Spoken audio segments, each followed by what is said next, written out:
You know what bothers me about that whole thing? Spotify pays them 3/1000ths of a cent or whatever, but we get fucked.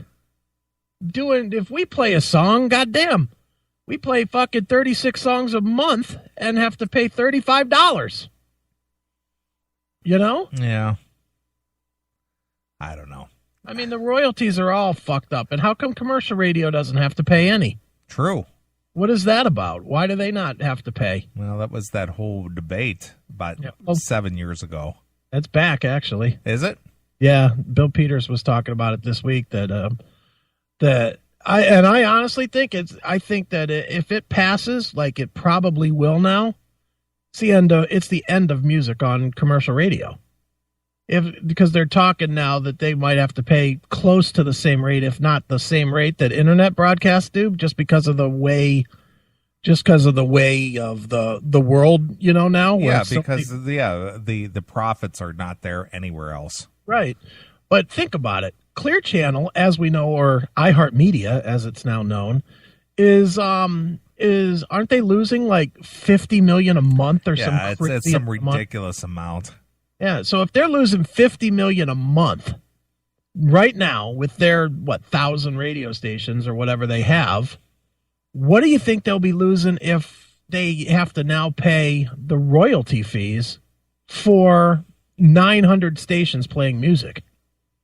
You're talking probably another $10 million a month. Yeah. They're not going to do that. No. They can't. Well, why would they do that? Yeah, they'll just go, everything will go all talk. They'll close half the stations and they'll talk out the rest of them. Yeah, they'll just basically sell them off. They'll just have a fire sale and just sell off a bunch of stations. Right, but the rest will all be talk radio. Yeah, because that is still a very profitable medium, and most of it's AM though. It's coming. Like here, they have a few talk stations here on the FM now. The FM is starting to pick up the talk because it's more profitable.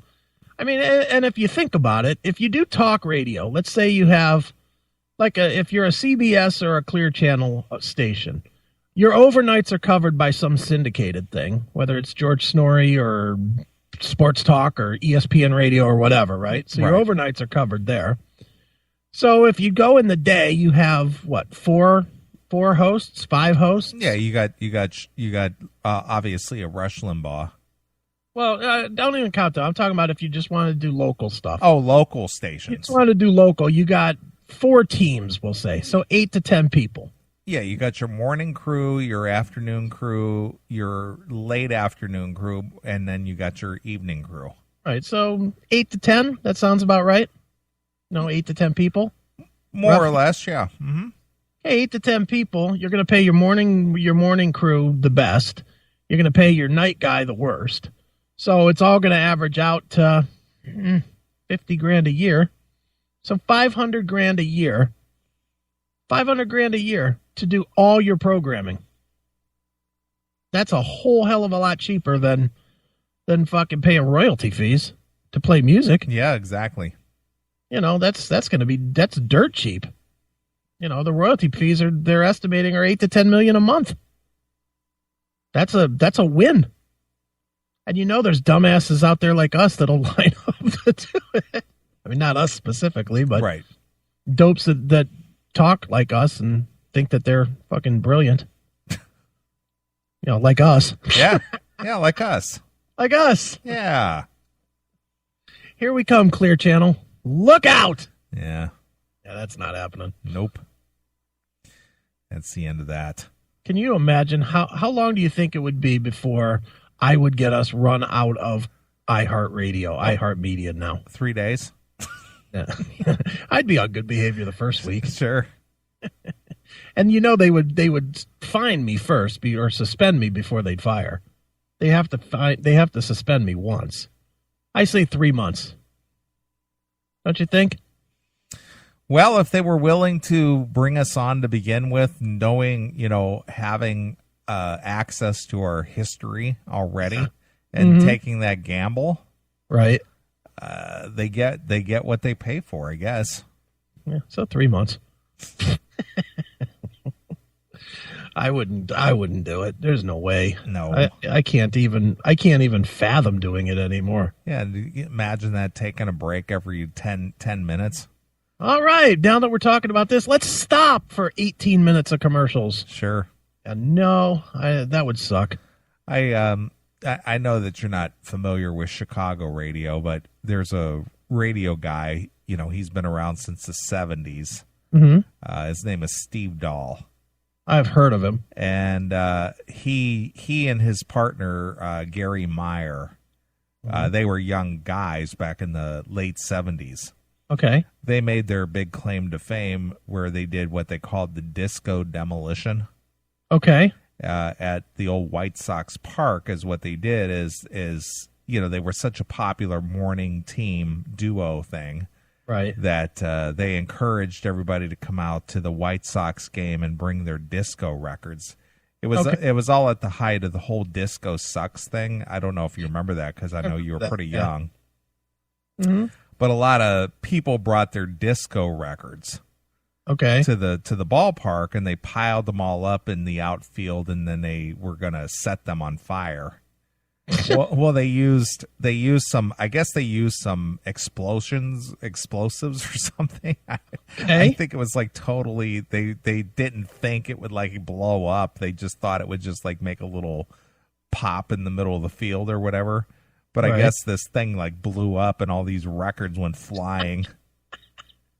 You could see it online. I'm sure if you went to YouTube or something, it's the disco demolition.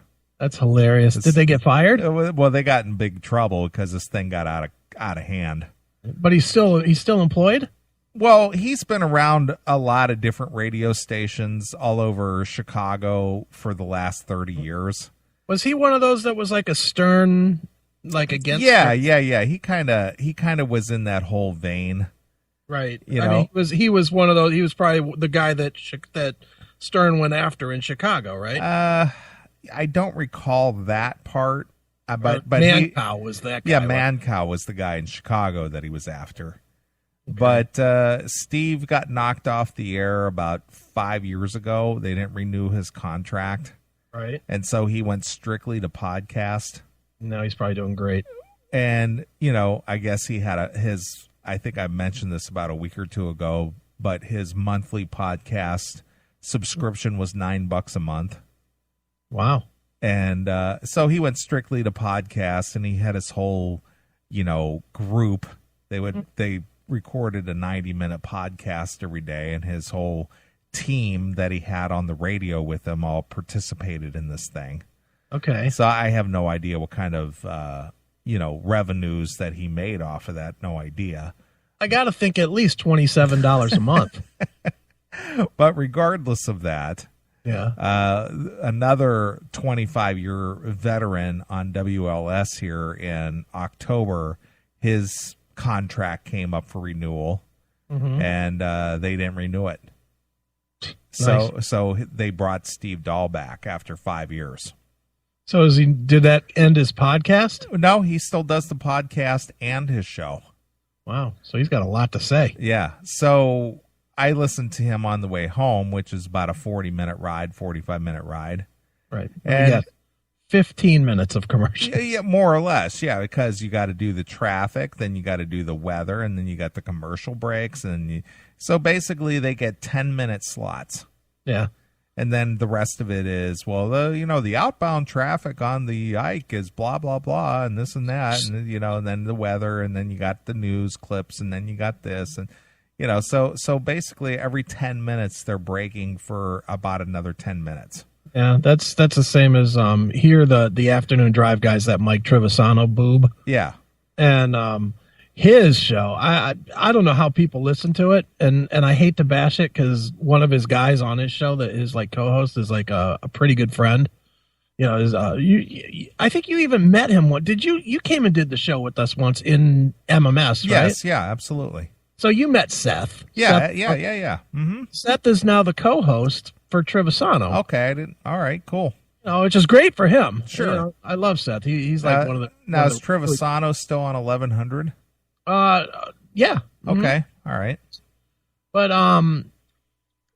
the show itself, unfucking bearable. just because Triv's an idiot. First of all, he says stupid shit over and over and over, and his show has to have, and it's good for him, and I can't believe people keep listening to it, but has to have over 20 minutes an hour of commercials. Has to. Yeah.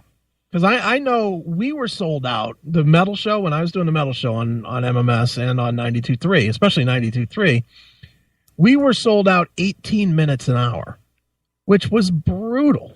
I mean, it was like we'd play 2 songs, we'd talk in, we'd talk out, and 6 minutes of commercials. It was fucking terrible, man. And then we did, you get all out of sync, and then it's hard to get into a groove when you just get settled in. Yeah. And then you got a break. Yeah, and even worse if you're trying to have guests. Because you try and get the guests. Well, the guests aren't even remotely comfortable with being on the radio. So it takes, 3-4 minutes to get them comfortable. By the time you get them comfortable, it's like, hold that thought. We're going to go over and talk about fucking K Jewelers. Right. Whatever, and then you play 6 minutes of that. And then by the time you come back, you're talking off air. And you're into a totally different place than you were when you left. Fucking stinks. Well, even though we do this, everything that we do is right off the cuff. Yeah. You and I pretty much have an unspoken policy that we won't talk about the show prior to the show. Oh, yeah. We never do. We won't do that because we want to be fresh and we don't want to rehash something we just talked about. And it works better that way. It's very, very, very rare that you and I talk on a Saturday. I mean, at all. Last week we did. But I don't remember why we did, but it was like we had an interview. Oh, yeah, that's right. We had to record that interview. That's right. Mm-hmm. And we got into show mode. Right. But yeah, for the most part, yeah, we do not talk at all on a Saturday. Mm-mm. And we don't talk during the week about, like this week you told me you had topics. I was like, okay, good. Don't tell me. And I won't send them to you. I'll just I got a whole list here, and I just email them to myself. Right. And when I do the list, I usually send it to you like an hour before the show. Right. Just so that it's fresh and so that we're sure that you have it, and that's about it. Yeah. Yeah. I don't like to review anything. No, because when we do, it sucks. And you know what? And truth be told, sometimes we roll the dice and it fails. The first half of the Harry segment last week, not so good. Yeah, but that last song you picked? Yeah, that was funny. Yeah. Even Explain Me guy was texting me this week. Oh, really? He said, dude, I wish the guy under the rock was VK. That's all he had to say. So I knew immediately what he was talking about. That's so funny. I wish the guy under the rock was VK. That's hilarious. That's all he said. By the way, if we want to do another Harry song, the name of the song, thank you, I think, to Nathan from Kentucky. The name of the song that we do that does the open for Happy Time with Harry is called The Shortest Story. Okay. So that song that I did the bumper from, that song we could do. And we have not done it. All right. Fair enough. So there you go. All right.